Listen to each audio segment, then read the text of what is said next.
اپنے آپ کو خوش قسمت سمجھیے اگر آپ کی زندگی میں کوئی دوست ہے جو آپ کو اسلام کی ترغیب دیتا ہے۔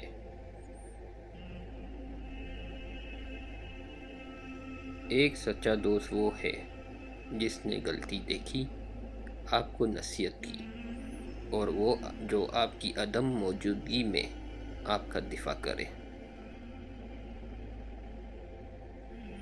اگر آپ کا دوست جو اللہ سے ڈرتا ہے، آپ اس پر بھروسہ کر سکتے ہیں کیونکہ وہ آپ کو مشکل وقت میں کبھی تنہا نہیں چھوڑے گا۔ لوگوں کے درمیان اس طرح رہیں کہ اگر آپ فوت ہو جائیں تو آپ کی موت پر روئیں، اور اگر آپ زندہ ہیں تو آپ کے ساتھ رہنے کی خواہش کریں۔